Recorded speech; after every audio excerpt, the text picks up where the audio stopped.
क्या कोई दूल्हा ऐसा भी हो सकता है जिसे देखकर पूरी बारात डरकर भाग जाए? और क्या कोई वधू इतनी दृढ़ हो सकती है कि पूरी दुनिया उसके विरुद्ध हो जाए फिर भी वह अपने प्रण पर अडिग रहे? यह कोई साधारण प्रेम कहानी नहीं थी, यह था शिव और शक्ति का मिलन, सृष्टि का सबसे दिव्य विवाह, जहां एक ओर स्वयं त्रिलोक के स्वामी महादेव थे, जो योगी, अवधूत और संहार करता थे। वहीं दूसरी ओर थीं स्वयं आद्या शक्ति, माता पार्वती, जिनका प्रेम अडिग और अटल था। लेकिन इस विवाह में कितना संघर्ष हुआ, किस तरह पूरी दुनिया इसके खिलाफ थी और कैसे स्वयं महादेव को अपना स्वरूप बदलना पड़ा। एक ओर माता पार्वती, जिन्होंने जन्म जन्मांतर तक कठिन तपस्या की केवल महादेव को पाने के लिए। दूसरी ओर उनकी माता मैना देवी, जो इस विवाह को रोकने के लिए किसी भी हद तक जाने को तैयार थीं। जब भगवान शिव की बारात कैलाश से चली तो यह कोई सामान्य बारात नहीं थी, बल्कि यह भूत प्रेतों, पिशाचों और अघोरियों की बारात थी, जिसे देखकर पूरी दुनिया कांप उठी। नगर की स्त्रियां भय से रोने लगीं, बालक अपने घरों में दुबक गए और स्वयं मैना देवी ने कहा, मैं अपनी बेटी को ऐसे भस्म रमाए, मुंडमाल पहने, भूतों से घिरे दूल्हे को नहीं सौंप सकती। तो क्या यह विवाह नहीं हुआ? क्या माता पार्वती को अपने प्रण से पीछे हटना पड़ा? क्या स्वयं भगवान शिव ने अपना रूप बदला? इस अद्भुत और रहस्यमयी कथा को अंत तक देखें, क्योंकि यह केवल शिव पार्वती का विवाह नहीं, बल्कि प्रेम, तपस्या और धैर्य की सबसे प्रेरणादायक गाथा है। अगर आपको यह कथा पसंद आए तो वीडियो को लाइक करें, कमेंट में हर हर महादेव लिखें और हमारे चैनल को सब्सक्राइब करके घंटी दबाएं और प्रभु का आशीर्वाद प्राप्त करें। दोस्तों, अंबा जी, जो पूर्व जन्म में सती थीं, उन्होंने जब भगवान शिव से बिछड़ने का कष्ट सहा तो अपने शरीर को योगाग्नि में भस्म कर दिया। कालांतर में उन्होंने हिमालय के घर जन्म लिया और पार्वती के रूप में प्रकट हुईं। वे बचपन से ही शिव अनुराग में डूबी हुई थीं। जब वे किशोर अवस्था में पहुंची तो किसी से कोई वार्तालाप नहीं करती थीं। माताजी हर पल भगवान शिव के ध्यान में निमग्न रहती थीं। धीरे धीरे उन्होंने कठोर तपस्या आरंभ कर दी। वे इतने कठिन नियमों का पालन करने लगीं कि केवल वे बिल्वपत्र ही ग्रहण करती थीं, जो वृक्ष से सूखकर स्वयं गिर जाते थे। इस कठिन तपस्या के कारण उनका शरीर अत्यंत दुर्बल हो गया और इसी कारण से उनका नाम अपर्णा पड़ा। भगवान शंकर को इस कठोर तपस्या का भान हुआ और उन्हें यह ज्ञात हुआ कि पूर्व जन्म की सती ही पार्वती के रूप में जन्म लेकर उनकी प्राप्ति के लिए कठिन तप कर रही है। इस पर भगवान शिव ने सप्त अर्षियों को बुलाया और उनसे कहा, जाओ और पार्वती जी की भक्ति और प्रेम की परीक्षा लो। भगवान सब कुछ जानते हैं, फिर भी वे अपने भक्तों की परीक्षा क्यों लेते हैं? यह वही प्रश्न है जैसे कोई कहे कि शिक्षक को तो पहले से ही पता होता है कि छात्र ने कितना पढ़ा है, फिर भी परीक्षा क्यों होती है? लेकिन परीक्षा तो इसलिए होती है ताकि यह सिद्ध हो सके कि विद्यार्थी ने वास्तव में कितना सीखा है। ठीक इसी प्रकार भक्त की निष्ठा की भी परीक्षा होती है, यह देखने के लिए कि क्या हम वास्तव में ईश्वर को चाहते हैं या उनकी रची हुई माया में ही उलझे हुए हैं। यदि हम माया के आकर्षण में फंस गए तो हमारा अंक शून्य होगा, लेकिन यदि हमने ईश्वर की ओर अपना ध्यान बनाए रखा और माया से स्वयं को बचा लिया तो हमें पूर्ण 100 अंक मिलेंगे। यहां 98 या 96 जैसे नंबर नहीं आते, केवल 2 ही विकल्प होते हैं, या तो आप हरि को चुनते हैं या फिर उनकी माया को। प्रत्येक भक्त के समक्ष कई प्रकार की परीक्षाएं आती हैं, परंतु अधिकतर लोग आसान मार्ग चुनते हैं, जैसे लड्डू खाना अर्थात सुख भोगना। किंतु जो भगवान की शरण में जाते हैं वही माया के जाल से पार हो सकते हैं। भगवान शिव ने सप्त ऋषियों से कहा, हे सप्त ऋषियों, हमारी आज्ञा है कि आप पार्वती की तपस्या की परीक्षा लें। यदि वे इस परीक्षा में सफल होती हैं तो उन्हें इस कठिन तपस्या से निवृत्त कर देना। यदि उनका प्रेम और समर्पण सच्चा सिद्ध होता है तो उन्हें यह बताना कि अब उनकी साधना पूर्ण हो चुकी है और वे महादेव को प्राप्त करेंगी। जाओ और उन्हें यह शुभ समाचार दो कि अब आगे तपस्या की आवश्यकता नहीं है। सप्त ऋषि जब पार्वती जी के समीप पहुंचे तो वे मानो स्वयं तपस्या की मूर्ति बन चुकी थीं। उनका शरीर केवल अस्थियों का ढांचा मात्र रह गया था और वे केवल सूखे बिल्व पत्र ग्रहण कर रही थीं। उनकी स्थिति देखकर मुनियों ने उन्हें आदरपूर्वक संबोधित किया। हे हिमालय पुत्री, इतना कठोर तप क्यों कर रही हैं? किसकी आराधना में इतनी तल्लीन हो? तुम्हारा लक्ष्य क्या है? यदि हमें सुनने का अधिकार है तो कृपया हमें बताओ। पार्वती जी कुछ क्षण मौन रहीं, फिर संकोच पूर्वक बोली, मुझे आपसे यह कहने में झिझक हो रही है, कहीं आप मेरी बात का उपहास न बना लें, लेकिन यह मेरा दृढ़ संकल्प है। मैंने अपने मन को बहुत समझाने का प्रयास किया, परंतु यह टस से मस नहीं हुआ। उन्होंने आगे कहा, मेरे गुरु ने बचपन में जो उपदेश दिया था वह मैंने हृदय से स्वीकार कर लिया है और उसी मार्ग पर चल रही हूं। अब इसे बदलना मेरे लिए असंभव है। सप्त ऋषियों ने कहा, देखो, जब नारद जी ने दक्ष के पुत्रों को उपदेश दिया तो उनमें से 10,000 सन्यासी बन गए और फिर उनमें से 1,000 भी लौटकर नहीं आए। वे सभी संसार छोड़कर वैरागी बन गए। जब नारद जी ने चित्रकेतु को उपदेश दिया तो उनका सारा घर बार नष्ट हो गया। जब प्रहलाद जी को उपदेश दिया तो पूरा हिरण्यकशिपु वंश ही समाप्त हो गया। नारद जी की सीख ऐसी है कि जो इसे सुन लेता है वह सन्यासी बन जाता है। कोई राजा था तो भिक्षु बन गया, कोई धनवान था तो सन्यासी बन गया। जिसने भी नारद जी की बातें सुनी उसने संसार छोड़कर वैरागी बन गया। अब सप्त ऋषियों के प्रश्न का जवाब देवी पार्वती देती हैं और कहती हैं कि कई लोग कहते हैं कि नारद जी बड़े चालाक हैं, ऊपर से साधु दिखते हैं लेकिन भीतर से कपट रखते हैं। पर यह कैसा कपट? वे तो संसार का मोह नष्ट करके भगवान से जोड़ते हैं। यही तो असली मार्गदर्शन है। जो लोग सिर्फ इस दुनिया के सुखों में लिप्त रहना चाहते हैं उन्हें नारद जी की बातें असहज लगती हैं, परंतु सच यह है कि वे किसी का नाश नहीं करते बल्कि प्रभु के प्रेम का सच्चा मार्ग दिखाते हैं। कुछ लोग नारद जी की बातें उल्टी लगने की शिकायत करते हैं, पर वास्तव में उनका उद्देश्य गुरु निष्ठा और भगवान के प्रति समर्पण को परखना होता है। पार्वती जी ने कहा, जब मैं छोटी थी तब मेरे गुरुदेव नारद जी ने जो सिखाया था वही मैं मान रही हूं। मुझे जो सत्य बताया गया वह आज भी मेरे हृदय में है। लोग कहते हैं कि जो नर या नारी नारद जी की बात सुन लेता है वह घर बार त्याग कर सन्यासी बन जाता है।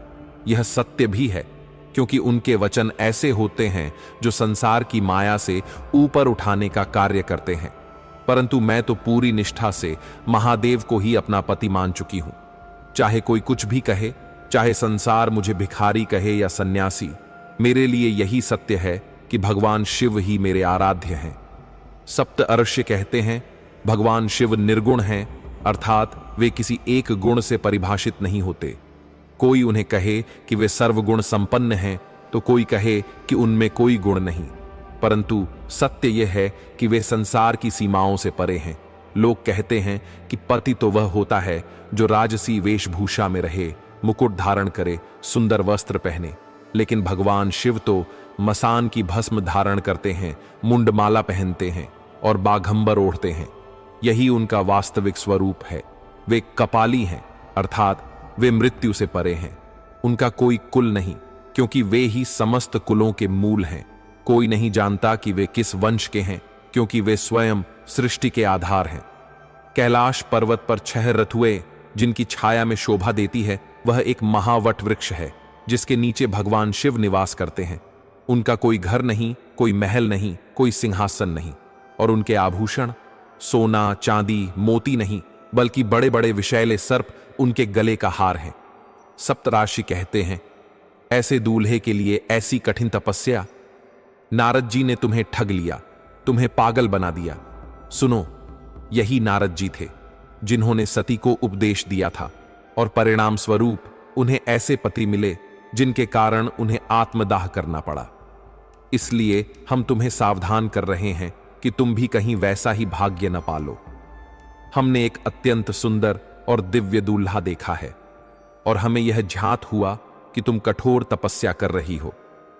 यदि तुमने हरि का नाम सुना है तो जान लो कि वे बैकुंठ में रहते हैं और उनका सौंदर्य अनुपम है। यदि तुम उनका वर्णन मात्र कर लोगी तो भी तुम्हारा जीवन सुखी हो जाएगा। बैकुंठ की राजधानी कैसी अद्भुत है, और वहां के आभूषणों का क्या कहना। चारों ओर देवताओं के पार्षद हैं, वैभव है, संपत्ति है। अब इन शिव को देखो जो चिता की राख लगाते हैं, सांपों की माला पहनते हैं, मुंडमाला धारण करते हैं, और जिनके पास बाघंबर के सिवा कोई वस्त्र नहीं। हमें तो ऐसे वर पसंद नहीं आए। हमारी बात मान लो, ऐसे व्यक्ति के पास कोई स्त्री नहीं टिक सकती, जिसका कोई घर नहीं, कोई आभूषण नहीं, कोई धन संपत्ति नहीं, कोई भोग विलास नहीं। वे तो उदासीन हैं, उन्हें किसी से कोई लेना देना नहीं। इसीलिए हमारी बात मान लो और हमारे विचार स्वीकार कर लो। हरि अत्यंत सुंदर, सुखद और शीलवान है। उनके यश को वेद भी गाते गाते थकते नहीं। वे त्रिभुवन के स्वामी हैं, गुणों के सागर हैं, लक्ष्मीपति हैं और बैकुंठ के अधिपति हैं। तुम्हें कुछ करने की आवश्यकता नहीं, बस स्वीकृति दे दो और वे स्वयं गरुड़ पर बैठकर तुम्हें लेने आ जाएंगे। तुम्हें कठोर तपस्या करने की कोई आवश्यकता नहीं। यह सुनकर पार्वती जी हंस पड़ी। उन्होंने गंभीरता से उत्तर दिया, अच्छा, आपने कहा कि मेरा जन्म पर्वत से हुआ है, तो आपको यह भी झात होगा कि पर्वत अत्यंत हठीले होते हैं। वे जहां खड़े होते हैं वहीं अडिग रहते हैं। और एक और बात सुन लीजिए, पर्वत से सोना भी उत्पन्न होता है, और सोना आग में जितना तपता है उतना ही अधिक चमकता है। उसकी आभा कभी क्षीण नहीं होती। तो मेरे गुरुदेव के विषय में ऐसा मत कहिए कि उनकी दी गई शिक्षा घर उजाड़ देती है, क्योंकि जो मोह और माया के बंधनों को छोड़कर भगवान को प्राप्त करता है, उसका जीवन कभी नष्ट नहीं होता, बल्कि वह अमृतत्व को प्राप्त करता है। भले ही मेरा घर उजड़ जाए, मुझे किसी भी प्रकार का भय नहीं है, परंतु गुरुदेव नारद जी के वचनों को मैं त्याग नहीं सकती। चाहे मेरा जीवन रहे या समाप्त हो जाए, चाहे मुझे संपत्ति मिले या न मिले, आभूषणों का वैभव प्राप्त हो या न हो, लेकिन मेरे महादेव मुझे अवश्य मिलने चाहिए। आप आभूषणों, वस्त्रों, संपत्ति और प्रतिष्ठा की बातें कर रहे हैं, लेकिन मेरे लिए ये सब व्यर्थ है। हे सप्तऋषियों, मैं आपसे एक सत्य कहती हूं, जिसे अपने गुरुदेव के वचनों पर विश्वास नहीं होता, जो अपने गुरु की शिक्षा पर संदेह करता है, वह कभी भी सुख और सिद्धि को प्राप्त नहीं कर सकता। गुरु की वाणी ही वास्तविक मार्गदर्शन है, और मैं अपने गुरुदेव के कहे अनुसार ही चलूंगी। आपने कहा कि भगवान शिव में कोई गुण नहीं है और भगवान विष्णु सभी सद्गुणों के भंडार हैं। मैं इसे मानती हूं, लेकिन मेरा मन तो अब केवल महादेव के प्रेम में रम गया है। यदि आप पहले मुझे मिलते और मुझे सलाह देते तो शायद मैं आपकी बातों पर विचार करती, लेकिन अब गुरुदेव नारद जी ने जो उपदेश दिया है वही मेरा धर्म बन गया है। अब मैं गुणदोष के विचार में नहीं पड़ सकती, क्योंकि मेरा जन्म ही भगवान शंभु की आराधना के लिए हुआ है। इष्ट निष्ठा अटल होनी चाहिए।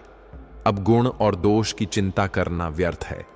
यदि इस जन्म में महादेव मेरे पति नहीं बने तो मैं लाखों जन्मों तक जन्म लूंगी, हर जन्म तपस्या करूंगी, लेकिन मेरे प्रीतम केवल महादेव ही होंगे। मेरे आराध्य, मेरे पति सिर्फ महादेव होंगे और कोई नहीं। चाहे नारद जी के उपदेश को 100 बार कहें, चाहे 1000 बार कहें, और यदि स्वयं भगवान महादेव भी आकर कहें कि मैं अपने गुरुदेव के वचन छोड़ दूं, तो भी मैं गुरु वचनों को त्यागने वाली नहीं हूं। आप चाहे चले जाएं, इस संसार में अनेकों कन्याएं और वर हैं, उनका विवाह करवा दीजिए, लेकिन मेरी तो सिर्फ एक ही प्रतिज्ञा है, हर जन्म मैं केवल महादेव जी के लिए जीऊंगी। यह सुनकर समस्त सप्त अर्षियों ने साष्टांग प्रणाम किया और बोले, हे जगदम्बा, आप तो नित्य ही भगवान शिव की अर्धांगिनी हैं। भगवान शिव ने ही हमें भेजा था आपकी परीक्षा लेने के लिए।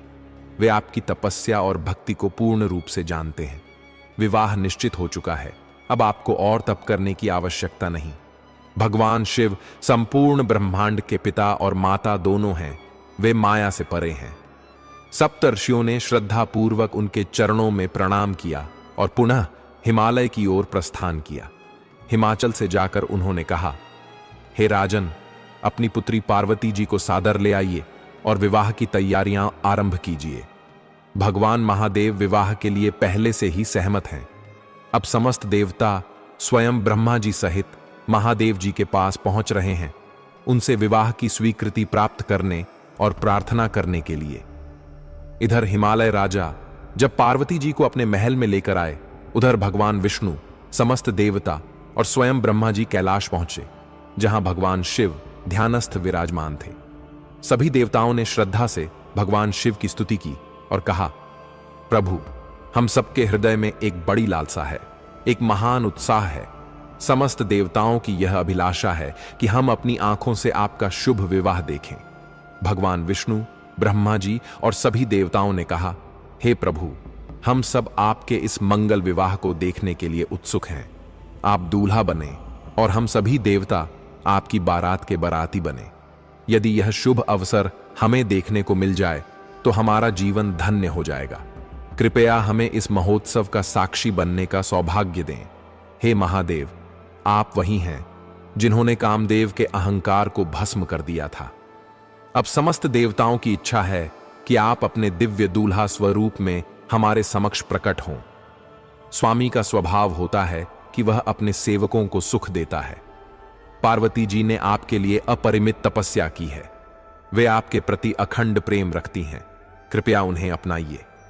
भगवान विष्णु और ब्रह्मा जी की प्रार्थना सुनकर भगवान शिव मुस्कुराए और बोले, तथास्तु। जैसे ही भगवान शिव ने स्वीकृति दी, कैलाश पर्वत आनंद से गूंज उठा। देवताओं ने नगाड़े बजाने शुरू कर दिए। आकाश से पुष्पों की वर्षा होने लगी। समस्त दिशाओं में देवाधिदेव महादेव की जय के घोष गूंजने लगे। सप्त आर्षि भगवान शिव के पास आए और बोले, प्रभु, पार्वती जी का प्रेम अत्यंत अनन्य और पवित्र है।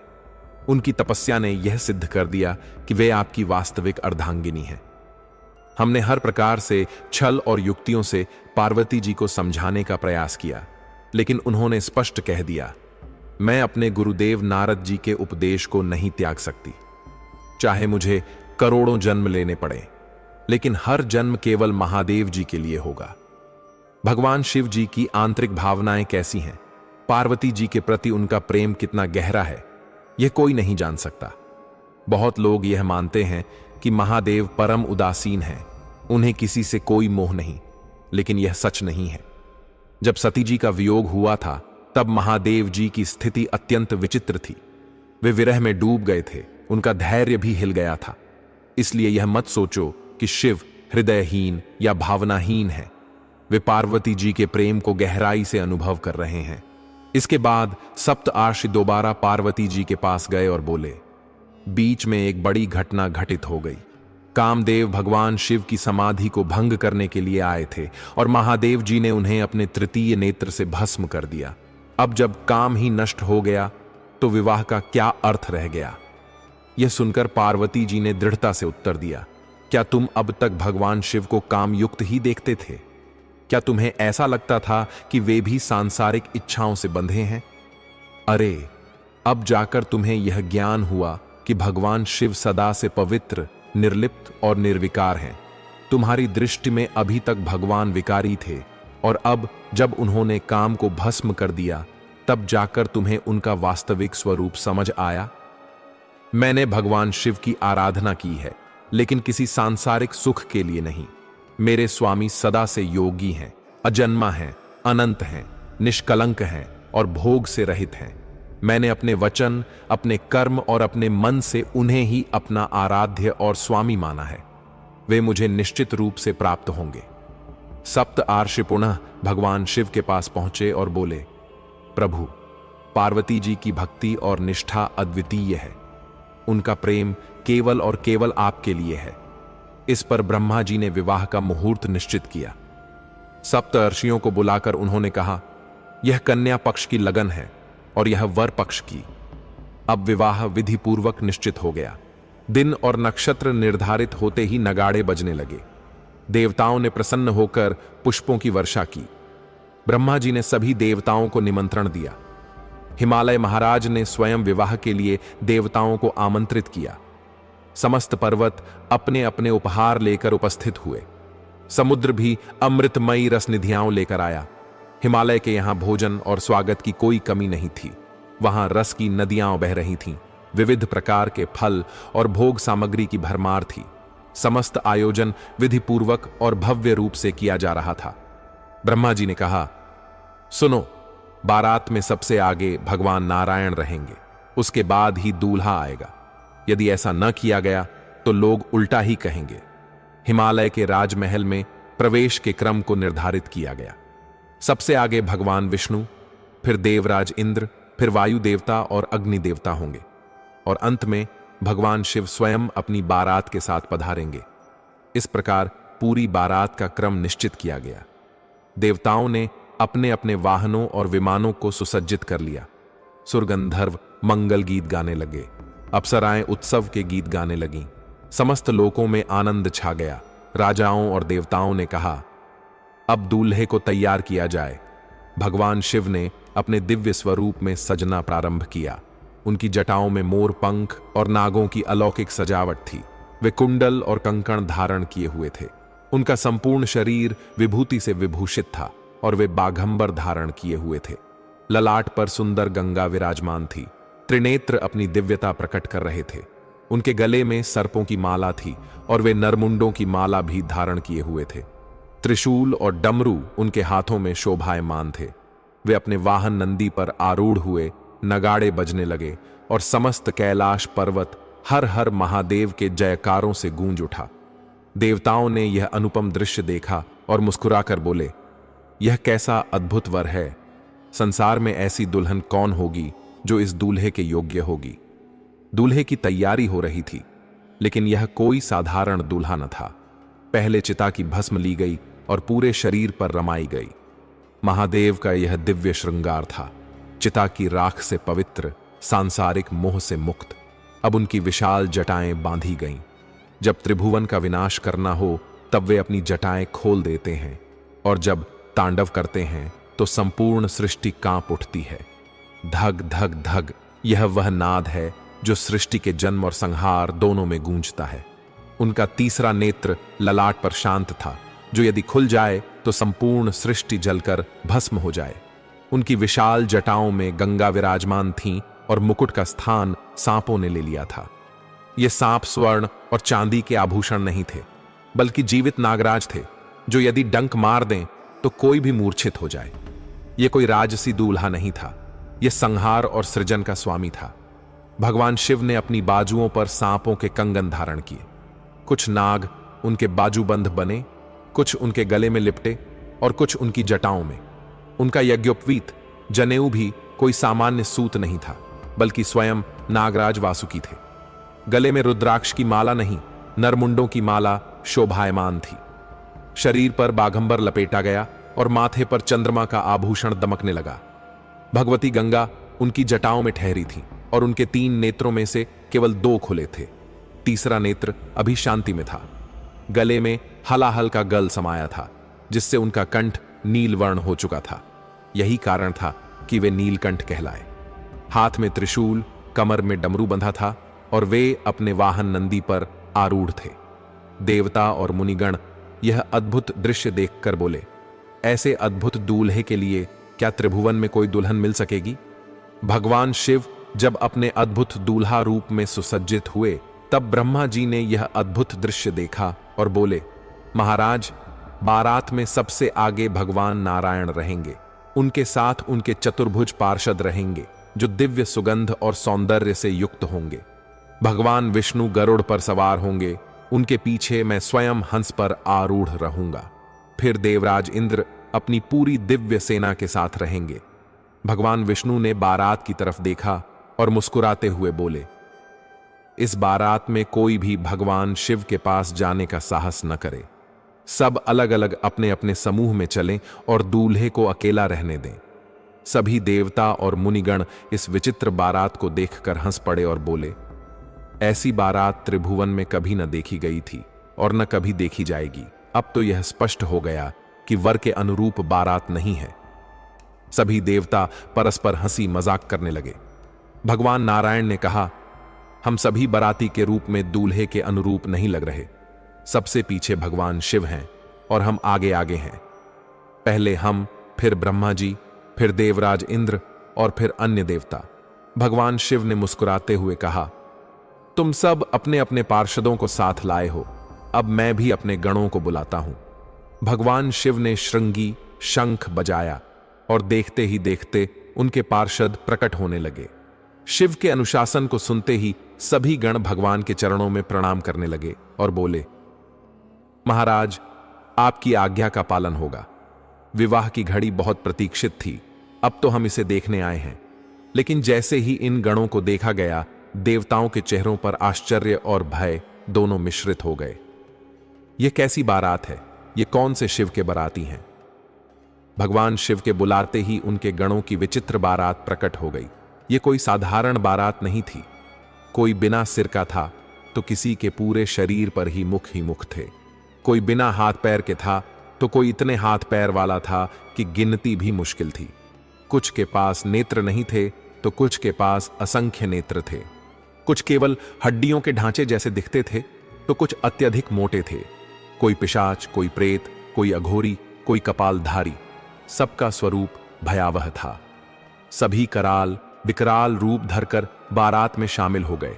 यह देखकर देवताओं को समझ नहीं आ रहा था कि यह बारात है या किसी युग के अंत का संकेत। भगवान शिव की बारात में पिशाचिनियां रक्त से सने वस्त्र पहनकर नृत्य कर रही थीं। कोई भूत स्वर के मुख वाला था, कोई कुत्ते के तो कोई गधे के चेहरे वाला। यह किसी राजसी बारात जैसी नहीं थी, बल्कि एक अलौकिक भयावह दृश्य था। गंधर्वों के मीठे गीतों की जगह यहां प्रेतगण अजीब ध्वनियां निकाल रहे थे। कोई हड्डियों का बना था, कोई रक्त से सना हुआ था। भगवान शिव के सामने अगिया बैताल भूत पिशाच मस्ती में नृत्य कर रहे थे। देवताओं ने यह दृश्य देखा तो चकित रह गए। यह बारात नहीं, जैसे किसी अन्य लोक का दृश्य हो। बाजे गाजे का स्थान यहां भूतों की चीखों और प्रेतों के रुदन ने ले लिया था। कोई गाल पीट रहा था, कोई विचित्र ध्वनियां निकाल रहा था, कोई मुंह से अजीब आवाजें निकाल रहा था। यह कोई साधारण विवाह का दृश्य नहीं था, यह स्वयं संहारकर्ता की बारात थी। अब भगवान शिव अपने वाहन नंदी पर आरूढ़ हुए और बारात प्रस्थान कर गए। जैसा दूल्हा वैसी ही बारात। हिमालय के महल में उत्सव का माहौल था। देवाधिदेव महादेव का विवाह होने जा रहा था। नारद जी ने पहले ही सबको यह शुभ समाचार सुना रखा था। हिमालय के महल में हर ओर सुंदर वस्तुएं सजी थीं। हर प्रकार की व्यवस्था थी।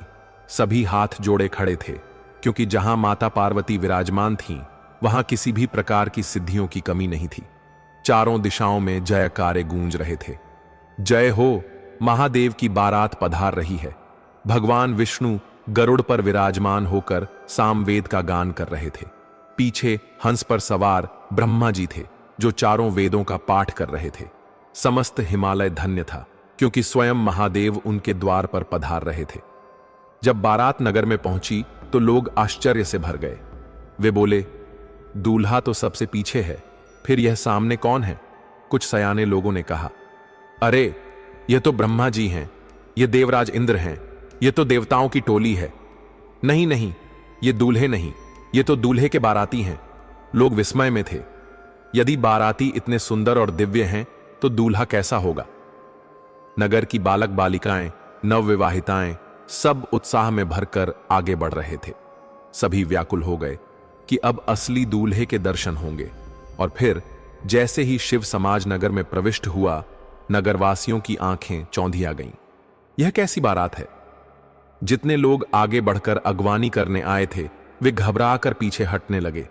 कुछ ने अपनी धोती संभाली तो कुछ ने अपनी जान बचाने के लिए दौड़ लगा दी। जो वृद्ध थे और जिन्होंने शिव की महिमा सुन रखी थी, वे किसी तरह धैर्य रखे खड़े रहे। लेकिन जो नवयुवक, नवविवाहिताएं और नगर की स्त्रियां थीं, वे वहां एक पल भी नहीं रुकीं। वे मंगलाचार छोड़कर भागने लगीं। जो जैसे तैसे घर पहुंचे, उनसे घरवालों ने पूछा, क्या हुआ? तुम सब इतने भयभीत क्यों हो? विवाह में कोई अनहोनी हो गई क्या? उनके चेहरे का रंग उड़ा हुआ था। नगर के लोगों ने कांपते हुए कहा, यह बारात है या यमराज की पूरी सेना? भैया, दूल्हा देखा कैसा है? वह तो पूरा बावरा लगता है। क्यों, कोई दूल्हा बैल पर सवार होता है? क्यों, कोई दूल्हा सांपों की माला पहनता है? चिता की भस्म लगाए, नरमुंडों की माला पहने, यह कैसा दूल्हा है? लोगों के रोंगटे खड़े हो गए। पूछो मत, यह कोई साधारण विवाह नहीं, यह महाकाल का विवाह है। नगर के लोग सिहर उठे। जो भी इस बारात को देखकर जीवित लौट आया उसे अपना पुण्य समझना चाहिए। जो इस बारात के दर्शन करके बच गया समझो बड़े भाग्यशाली हैं। विवाह की चर्चा अब हर घर में होने लगी थी। लोग कहने लगे, जो दूल्हे और उसकी बारात को देखकर भी जीवित बच गया वही विवाह देख पाएगा। अर्थात इस बारात को देखना किसी परीक्षा से कम नहीं था। बुजुर्ग लोग समझाने लगे, देखो यह साधारण बारात नहीं, स्वयं भगवान शिव की बारात है। यह उनकी समाज है, इसीलिए धैर्य रखो। अब सभी को आश्वस्त किया गया कि विवाह निर्विघ्न संपन्न होगा। आरती करने और मंगल गीत गाने के लिए नई नई स्त्रियां पार्वती जी की माता के साथ आ रही थीं। मैना देवी ने सोने की थाली में आरती सजा ली। हृदय में अपार आनंद था। अब समय था दूल्हे का प्रथम दर्शन करने का। लेकिन जैसे ही उन्होंने दूल्हे के रूप में भगवान शिव को देखा, हृदय में एक भारी पीड़ा उत्पन्न हो गई। नारद जी ने बर्बाद कर दिया हमारा घर। हमारी बेटी ने इतने वर्षों तक सूखे पत्ते खाकर जो तपस्या की वह इसी के लिए थी। मैना जी ने पीछे मुड़कर देखा तो एक भीड़ स्त्री ताली लिए खड़ी थी। वह लौट कर आई और बोली, सब भाग खड़े हुए। लोग प्राण बचाने के लिए चिल्ला रहे थे। किसी ने थाली पटक दी, कोई चिल्ला रहा था। मैना जी ने पार्वती जी को गोद में बैठाया और रोते हुए बोली, बिटिया, क्या इसी के लिए तपस्या की थी? क्या ऐसे के लिए तुम्हारा जन्म हुआ था? मैना जी की आंखों में आंसू उमड़ आए। उन्होंने व्यथित होकर कहा, क्या विधाता की बुद्धि भ्रष्ट हो गई है? इतनी सुंदर अद्वितीय कन्या को ऐसा बावरा दूल्हा मिला। यह कैसा संयोग रचा गया है? ब्रह्मा जी की बुद्धि को क्या हो गया? वे रोते हुए बोली, त्रिपुर सुंदरी स्वयं भगवती पार्वती, जिनकी सुंदरता का कोई दूसरा उदाहरण नहीं, उन्हें यह कौन सा दूल्हा मिला? जिस फल को कल्प वृक्ष पर लगना चाहिए वह कीचड़ में गिरा दिया गया है। आज जिस विवाह का उत्सव होना चाहिए था वह हमारे लिए दुख का पर्व बन गया है। फिर उन्होंने दृढ़ता से कहा, मेरा निर्णय सुन लिया जाए। मैना देवी क्रोध और व्यथा से भर गईं। उन्होंने रोते हुए कहा, यदि मेरी बात नहीं मानी गई तो मैं हिमालय की चोटी से कूद जाऊंगी। अपनी बेटी को लेकर आत्महत्या कर लूंगी। इस विवाह को किसी भी हाल में नहीं होने दूंगी। अगर मुझे रोकने की कोशिश की गई तो आग में जल जाऊंगी, समुद्र में डूब मरूंगी, लेकिन इस बावरे दूल्हे के साथ अपनी बेटी का विवाह नहीं करूंगी। उनकी बात सुनते ही महल में मातम छा गया। हर कोई रोने लगा। मैना जी विलाप करते हुए बोली, हाय, मैंने नारद जी का क्या बिगाड़ा था? उन्होंने मेरा सुहाग उजाड़ दिया। हमारी बेटी ने जिस वर के लिए इतने कष्ट सहे वह यह भस्म और मुंडमालाधारी। सब कुछ ठीक चल रहा था, लेकिन नारद जी ने हमें धोखा दे दिया। हमारी बेटी को ऐसा दूल्हा मिलने वाला था। मैना जी रोते हुए कहने लगी, सचमुच मैं नारद जी द्वारा ठगी गई। अब मैं अपना घर और बर्बाद नहीं होने दूंगी। क्या नारद जी को यह पता भी है कि बेटी का प्रेम क्या होता है? क्या कोई संतान को जन्म देने का दर्द समझ सकता है? क्या कोई यह जान सकता है कि एक मां को अपनी बेटी की चिंता कितनी होती है? और हमारी बेटी के लिए यह दूल्हा। जब पार्वती जी ने देखा कि उनकी मां गुरुदेव नारद जी के प्रति कटु शब्द कह रही हैं, तो वे शांत स्वर में बोली, मां, आप क्यों ऐसा बोल रही हैं? विचार करें, धैर्य रखें। यदि मेरे भाग्य में ऐसा ही पति लिखा है तो आप उसे टाल नहीं सकती।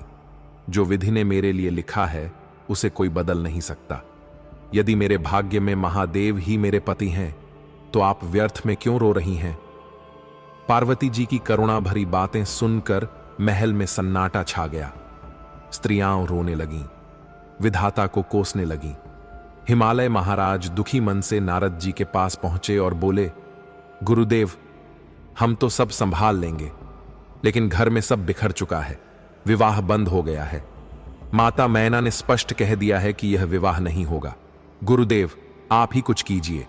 नारद जी तत्काल मैना जी के पास पहुंचे और बोले, माता, जो आप देख रही हैं वह केवल बाहरी रूप है। भगवान शिव केवल इस वेश में नहीं हैं, वे स्वयं सृष्टि के आदि और अनंत हैं। क्या आप भूल गईं कि पार्वती जी कोई साधारण कन्या नहीं है? वे वही सती हैं जिन्होंने यज्ञ भवन में अपने प्राण त्यागे थे और अब आपके यहां जन्म लेकर वापस आई हैं। वे महादेव की नित्य अर्धांगिनी हैं। आप व्यर्थ में शोक मत कीजिए। नारद जी ने मैना जी को विविध तर्कों से समझाने का प्रयास किया। वे बोले, माता, यह केवल एक भ्रम है जो आपके मन में उत्पन्न हो गया है। सती जी को भी इसी भ्रम के कारण अपना शरीर त्यागना पड़ा था। क्या आप जानती हैं कि जब भगवान श्री राम वनवास में सीता जी को खोज रहे थे, तब भगवान शिव ने उन्हें प्रणाम किया, लेकिन सती जी के मन में संदेह उत्पन्न हुआ। उन्होंने सीता जी का वेश धारण कर भगवान राम की परीक्षा ली। जब भगवान शिव ने यह जाना तो उन्होंने उसी समय सती जी को अपने अर्धांगिनी रूप में स्वीकार करने से मना कर दिया, और यही कारण था कि सती जी ने योग द्वारा अपने शरीर को त्याग दिया और अब उन्होंने पार्वती जी के रूप में जन्म लिया है। यह विवाह पूर्व निर्धारित है। यह कोई साधारण विवाह नहीं, यह दिव्य मिलन है। नारद जी ने मैना देवी को धैर्य रखने के लिए कहा, माता, आप घबराइए मत। भगवान शिव का वास्तविक वैभव आपने अभी देखा ही नहीं है। यह उनका बाहरी रूप है। उनकी वास्तविक सुंदरता का आप अभी दर्शन करेंगी। थोड़ा धैर्य रखें, मैं अभी आपको उनका दूल्हा स्वरूप दिखाता हूं। नारद जी की बात सुनकर मैना जी के हृदय को कुछ शांति मिली। अब गांव और नगर में सभी को सूचना दी गई, डरो मत, यह स्वयं भगवान शिव की लीला है। वे अभी अपना रूप बदलेंगे। नारद जी फिर भगवान शिव के पास गए और बोले, प्रभु, विवाह करना है या नहीं? भगवान शिव मुस्कुराए और बोले, हम विवाह के लिए ही आए हैं। नारद जी ने कहा, तो कृपया इस रूप को त्याग दीजिए। देखिए, आपकी बारात के कारण हमारी पूरी मध्यस्थता कठिन हो गई है। लोग भयभीत हो रहे हैं, इसलिए अब दूल्हे का रूप धारण कर लीजिए। भगवान शिव ने उत्तर दिया, कौन सा रूप धारण करूं? तभी भगवान शिव ने अपना दिव्य सुंदर रूप धारण कर लिया। अब वे कर्पूर गौर चिद्दानंद स्वरूप में प्रकट हुए। 16 वर्षीय तेजस्वी किशोर के समान उनका सौंदर्य अद्भुत था। हाथ में दर्पण था और दिव्य मुकुट उनके मस्तक पर विराजमान था। जटाएं सुंदर ढंग से सजी थीं। उनका गौर वर्ण अद्वितीय था। जो भी उन्हें देखता वह उनकी सुंदरता पर मोहित हो जाता। क्या यह वही महादेव हैं जो अभी तक भस्म रमाए खड़े थे? अब विवाह की तैयारियां पूर्ण हो चुकी थीं। नारद जी ने मैना देवी से कहा, देखिए माता, अब आपका दूल्हा आ रहा है। भगवान शिव हर कदम संभल कर रख रहे थे, जैसे नवयुवक हो और तांडव के तीव्र चरणों को संयम में रखा हो। देवता, आर्षे और समस्त नगरजन उनकी इस दिव्य झांकी को देखकर मंत्रमुग्ध हो गए। भगवान शिव जब अपने दिव्य रूप में बारात में आगे बढ़े तो समस्त नगरजन विस्मित हो गए। मैना देवी ने विस्मय से कहा, अहो, हमारे भाग्य कितने महान हैं। यह वही हैं जो पहले नंदी पर सवार थे। इनके स्वरूप को समझना वास्तव में कठिन है। अब विवाह की सभी रस्में संपन्न होने लगीं। बारातियों के साथ विवाह समारोह का शुभारंभ हुआ। भगवान शिव की स्तुति में मधुर गीत गाए जाने लगे। मुनिगण विवाह के वैदिक मंत्रों का उच्चारण कर रहे थे। हिमालय राजा ने भगवान शिव को विधिवत कन्यादान में पार्वती जी का हाथ सौंप दिया। अब भगवान शिव पाणी ग्रहण संस्कार संपन्न कर रहे थे। अब पार्वती जी का विवाह मंडप में प्रवेश हुआ। श्रृंगारित, अलौकिक, अनुपम सौंदर्य से पूर्ण त्रिपुर सुंदरी माता जब विवाह मंडप में पहुंची तो समस्त लोग उनके दर्शन से मोहित हो गया। कोई भी ऐसा न था जिसने उनकी सुंदरता पर आश्चर्य न किया हो, किंतु उनकी महानता को समझते हुए सभी ने उनके श्री चरणों में सिर झुका दिया। यह केवल एक सुंदर कन्या नहीं, स्वयं जगदम्बा हैं। देवता, मुनि और समस्त उपस्थित जनों ने भवानी माता को प्रणाम किया। त्रिपुर सुंदरी जब दुल्हन रूप में विवाह मंडप में पधारी तो हर किसी की दृष्टि उनके मुख कमल पर अटक गई, किंतु जैसे ही यह स्मरण हुआ कि वे स्वयं भगवान शिव की आद्या शक्ति हैं तो सभी ने शीश झुका दिया। अब महादेव और माता पार्वती का दिव्य विवाह संपन्न हो रहा था।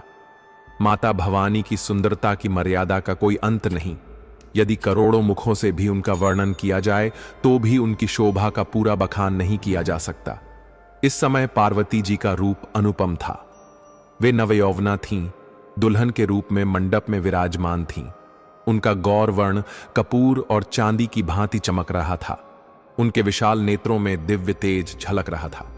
वे स्वर्ण आभूषणों से अलंकृत थीं, लेकिन उनके आभूषणों में कोई विषधर नहीं था, कोई सर्प या बिच्छू नहीं था।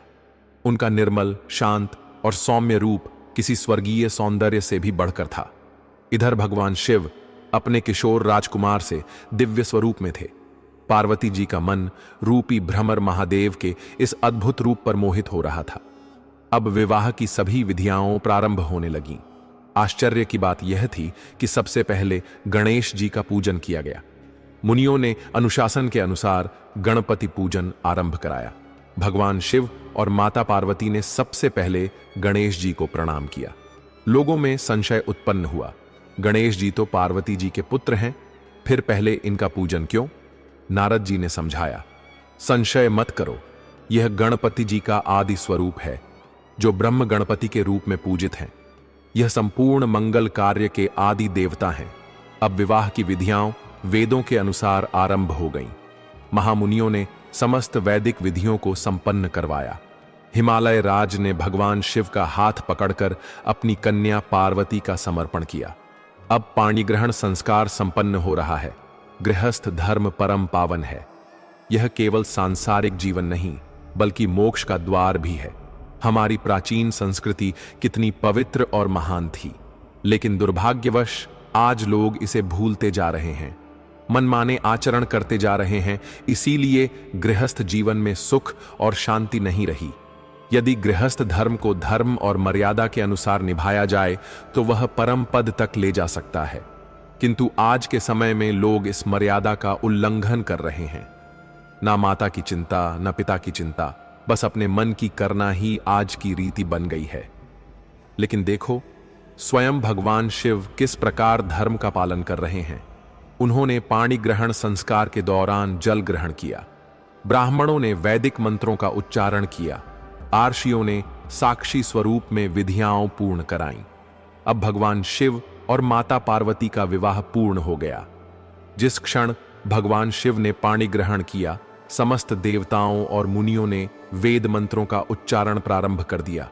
चारों दिशाओं में जय हो, जय हो, जय हो के घोष गूंजने लगे। सभी देवगण प्रसन्नता से स्तुति करने लगे। विविध वाद्य यंत्र बजाए जाने लगे। आनंद की ध्वनि संपूर्ण ब्रह्मांड में गूंज उठी। स्वर्ग से देवांगनाएं पुष्प वर्षा करने लगीं। भगवान शिव और माता पार्वती का यह दिव्य विवाह संपूर्ण ब्रह्मांड में हर्षोल्लास का अवसर बन गया। सकल भुवन हर्षित हो उठा, मानो स्वयं सृष्टि का मंगल हो गया हो। भगवान शिव और माता पार्वती का विवाह पूर्ण हुआ। हिमालय राज ने भगवान शिव के श्री चरणों में अनेक बहुमूल्य भेंट अर्पित की और भाव विह्वल होकर प्रार्थना करने लगे। हे प्रभु, आप तो कृपा के महासागर हैं। यदि मेरी पुत्री कभी कोई भूल कर बैठे तो कृपया उसे क्षमा कर देना। नाथ, मेरी पुत्री आपके चरणों में अर्पित है, पर वह अबोध है, उसे अपनी कृपा से संवारिए। कृपया कभी उससे रुष्ट मत होना। भगवान शिव ने मुस्कुराकर आशीर्वाद दिया। राजन, चिंता मत करो, यह केवल तुम्हारी पुत्री नहीं, यह सृष्टि की मां है और मेरा अर्धांग है। इसे कोई डांटने का, रूठने का प्रश्न ही नहीं उठता। भगवान शिव ने हिमालय राजा को आशीर्वाद दिया और पार्वती जी का हाथ थामकर कैलाश प्रस्थान किया। अब हम अपने परम धाम कैलाश पर्वत की ओर प्रस्थान कर रहे हैं। शिव पार्वती के विवाह का यह मंगलमय प्रसंग इतना दिव्य था कि वेद भी उसकी महिमा का पार नहीं पा सकते।